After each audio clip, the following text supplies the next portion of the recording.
Here I shall continue some of the revision of things from the first part of econometric methods that will be important. This is the second part. So remember what we did in the last part was that we actually applied t-tests amongst others, f-tests as well, where we used formulas of this type, and we could perform inference on individual coefficients because we knew that this guy was asymptotically normally distributed if our Gauss-Markov assumptions hold. If the normality assumption holds as well, then we could actually say that this was t-distributed with n minus k degrees of freedom. That was Gauss-Markov plus normality hold. So this is really based. What's important here is two things. If you look at this test statistic, you can see that there are actually two random variables. Now the two random variables are this guy and this guy. Okay, both of these are random variables, as they are some sort of functions. This is just the generic functions of the random terms in our model. Perhaps I should state the model here as well. Y is x beta plus u, and what are the random terms here? The random terms were the u, and we actually also assumed that the x's were random, so you know they were sort of random, and as the u we observed the y's, as the u's are random, the y's are random. So we use the blue parentheses. So both of these guys were random variables.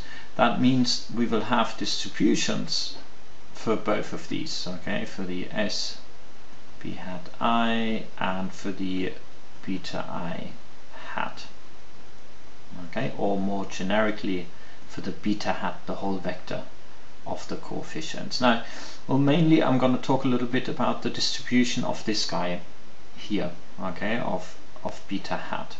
Now, as I said before, we assumed that x was random. Now that meant that our distributional sort of statements later we always made conditional to make our life easier, conditional on the particular x we were given. So given that, we know that under these conditions beta hat is normally distributed with expected value beta. That means it's unbiased. Oh, sorry. Not beta hat, with expected value beta. That means it's unbiased. And with variance covariance matrix. That looks like this. Sigma squared, which is the variance of the error terms, times x from x inverse. So, one of the Gauss-Markov assumptions that was particularly important here, given that x was treated as random,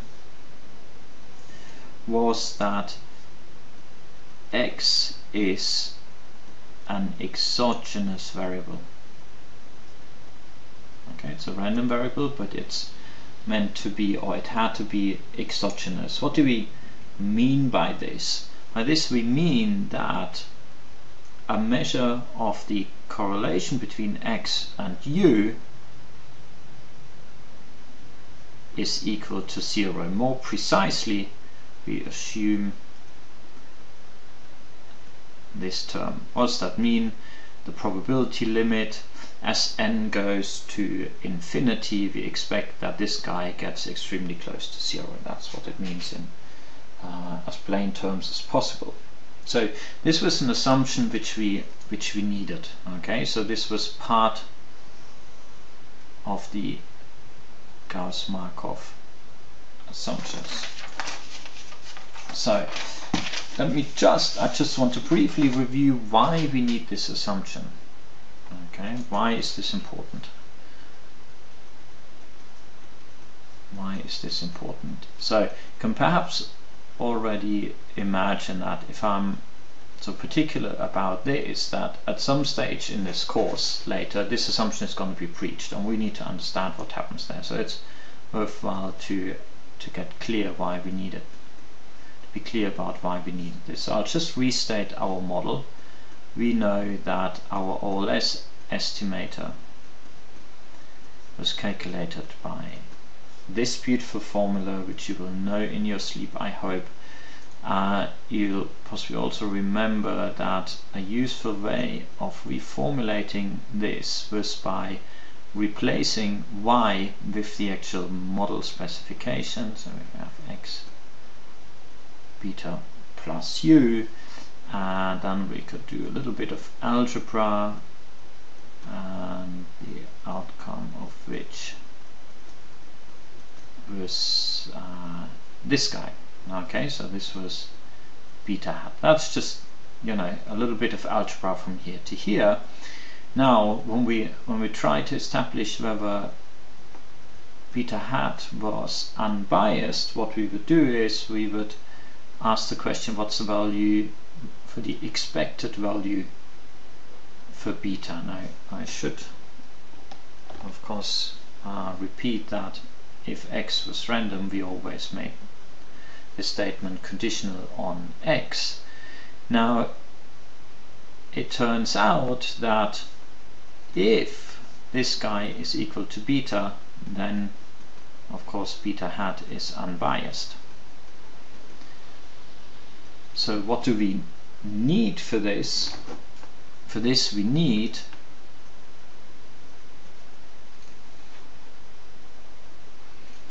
that this second guy, so we need in the expectation, so if you think about taking expectations here on the left hand side, this guy is a constant although unknown value, so the expectation is just going to be the value. So what we need is that this guy here, particularly the expectation of this conditional on x is equal to 0. Okay, that's what we need. In the case where x was not random, then it was enough to assume that the expected value for the error term is equal to 0. Okay. However, with x being random, what we need is that this guy here, the last bit, x prime u, that this is equal to 0. Okay, so this is basically the condition we have here. Okay, the expected value of x prime u has to be equal to 0. So why is this important? So if I was just all algebra, let's do an example you would have come across before. An example where this assumption is breached. And we'll think about omitted variables. Okay, you already know that the consequence of this is, I should perhaps say in parentheses, omitted relevant variables. The consequence is that our Ols estimator is biased. Okay, that's the consequence. And why does that happen? Well, because this assumption is breached. Let me, in our first example, we estimated a model with 3 explanatory variables, and we found out that I think we saw that almost all of them were relevant, certainly more than one of them was relevant. So if we had omitted a relevant variable here, we would possibly be in trouble. So let's restate our model again, our generic model, x beta plus u. Let me call this model 1. Now let me, x in our example was 4 variables. Let me just split up the x. So this one here was n by k, this one was k by 1, that was n by 1 again. So let me split up the x in two parts, into an x1 and an x2. So we'll say x1 is n by k1 and x2 is n by k2. So we just split our 4 columns in, say, 2 sets of 2 columns. Okay, then k1 would be 2 and k2 would be 2. That means we need to split our beta into 2 bits, beta 1 and beta 2. We still have our u. This would be the same as beta 1 plus beta times beta x1 times beta 1 plus x2 times beta 2 plus u. Okay, so I've just sort of split out our standard model, split up the columns basically. Now let me assume that everything is fine in this model. That means that x1 is uncorrelated to the error terms and x2 is uncorrelated to the error terms, and therefore altogether x is uncorrelated to the error terms. Now what will happen if we omit x2? So what we are now estimating is what's called the plume model, or model 2. We will estimate x is x1 times beta 1 plus e. This is now a different error term because that e will basically comprise these two guys, okay, x2, beta 2 and u. And let's assume that, you know, x2 is relevant. So we'll say x2 is a relevant variable. So the question is now, is beta 1 hat estimated from this model, estimated from 2, unbiased? So you should know the question, the answer to this, most likely from your undergrad degree already, or from Len's part. Let's just briefly go through the argument. Beta 1 hat from model 1 is going to be x1 prime, x1 inverse x1 prime y. Now we can do the same argument as above. We can restate that one, x1 prime, x1 inverse x1 prime, and now replace y with the data generating process. But really, if we assume that model 1 is the true process, because in model 2 we omitted x2 but x2 was relevant, so model 1 is really our process. So we replace y with model 1. Now we know model 1 was x1 beta 1 plus x2 beta 2 plus u, so that comes from model 1. So what we can now do is the following. We can do a little bit of algebra. We'll find that beta 1 hat is equal to beta 1 plus, what I'll do is the green bit, it's just a placeholder for this term. Okay, so we have that times x2 beta 2 plus the green bit again times u. So,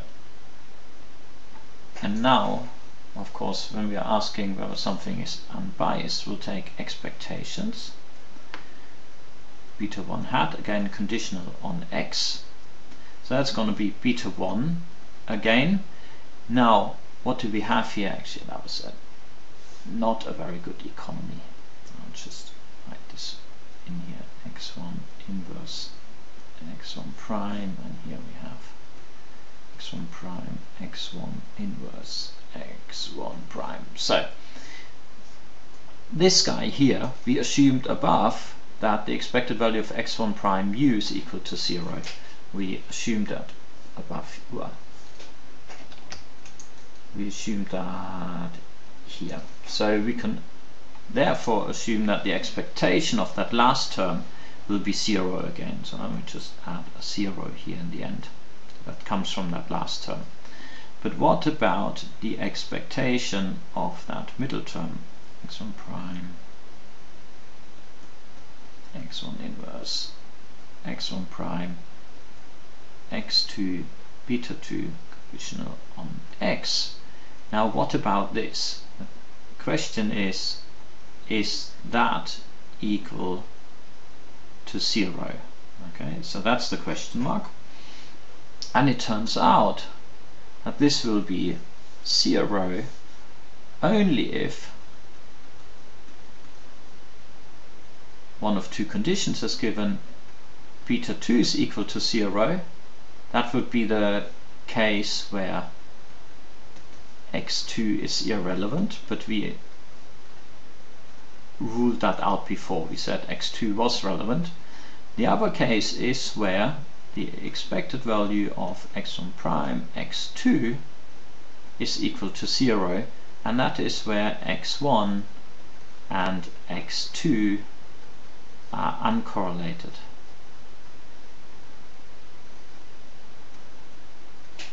So that means our estimate of beta 1 from our reduced model, from model 2, where we omit x2, is only going to be unbiased if the omitted variable is uncorrelated to the explained variable. Okay, and remember again why we said this is a problem of x1 and the error term being unequal to 0. Why is that? That is because, as we said before, E1 was just x2 beta 2 plus u. We argued that above, when we omitted x2, we said this error term would soak up the effect of x2, and this guy is going to be unequal to 0 if these two guys here were correlated with each other. Okay, then this will be unequal to 0. Okay, I should not leave this. Okay, so if these two guys are correlated with each other, then this term will be 0. Therefore x1 and e in our model 2 will be correlated with each other, and therefore beta 1 hat estimated from 2 is going to be biased. So this is a pretty stark problem. Okay, what's the conclusion from here? I'll do that in red and a little bit thicker. The conclusion from here is: do not omit relevant explanatory variables from your model. Okay, so now what is the sort of opposite mistake from omitting relevant variables? The opposite, so let's do a second example. The second example now, example inclusion of irrelevant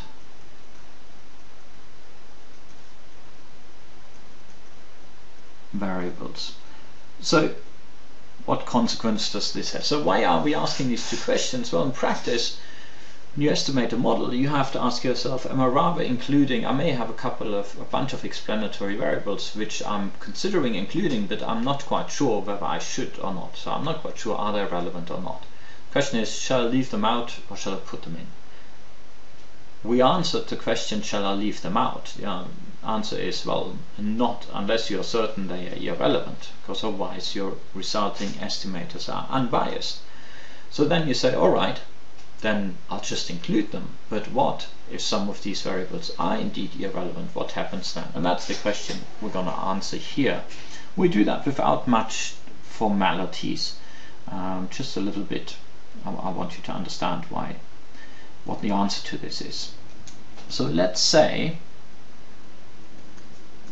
beta 2 is equal to 0. Okay, so that means model 2 is correct.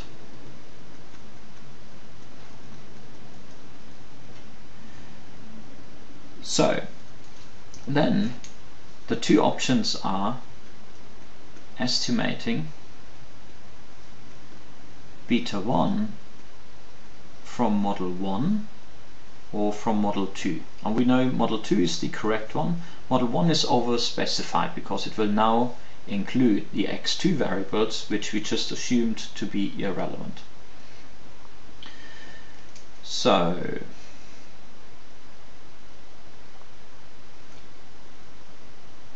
from model 2, it's the last bit of white space, so I'll have to write a little smaller. The difference now will arise. Firstly, beta 1 hat from model 1, so we get beta hat from model 1, or from model 2 we get beta hat 1. Now it turns out that both will be unbiased. Okay, both will be unbiased. The fact that you beta 1, because we are estimating the correct model and all the assumptions are given. In model 1 you included irrelevant variables, but that doesn't affect the Gauss-Markov assumptions. That wasn't the Gauss-Markov assumption which said that you should only include relevant variables. Alright, so that means both are still unbiased.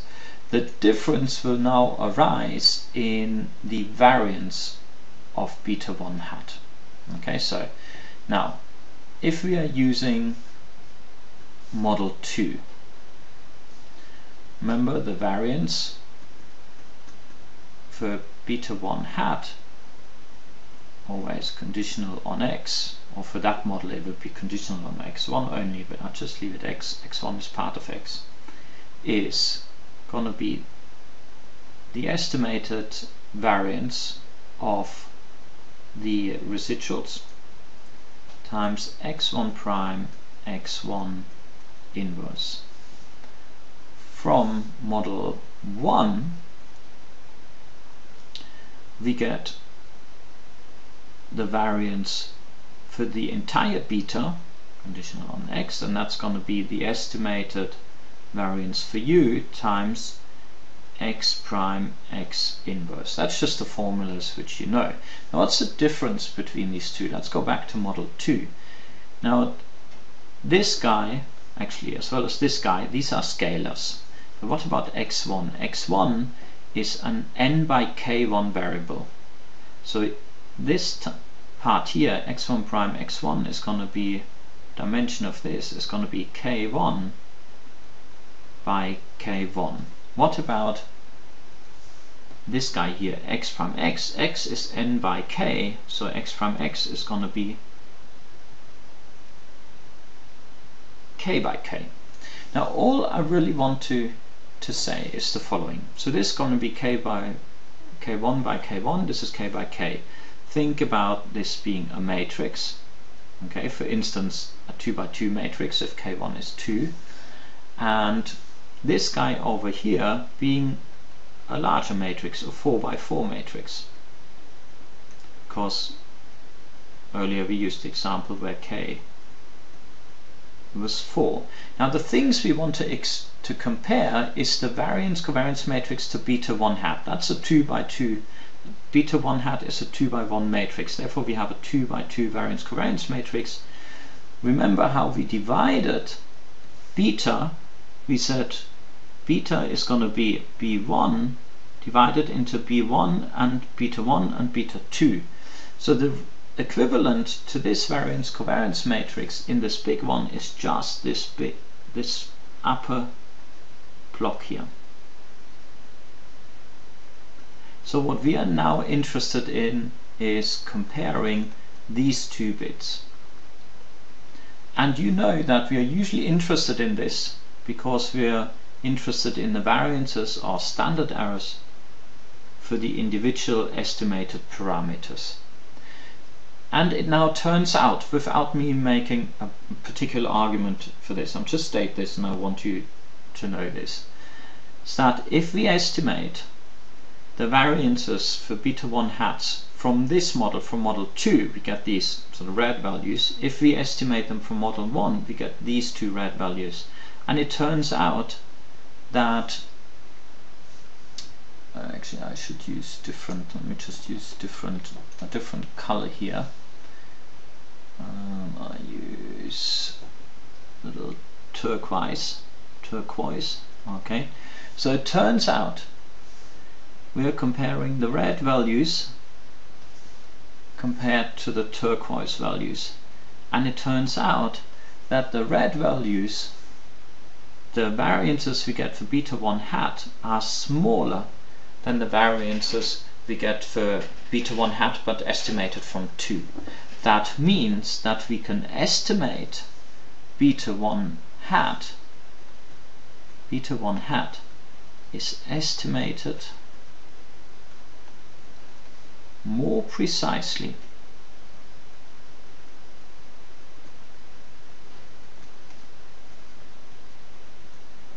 from 2 if 2 is correct. Okay, that means if x2 was irrelevant. Okay, that's important. Okay, but that is basically the price we pay if we include irrelevant variables. So we are estimating model 1. The price we pay is that we get larger variances for the relevant estimates for beta 1. Okay, so that's the price. Now, which price is more, what is more expensive? Getting biased estimates if we omit relevant variables, or if we include irrelevant variables, getting larger variances? Well, I would rather pay the second. Okay, so it's more important to have relevant variables included as compared to having irrelevant variables excluded. Therefore, in doubt, include the variable.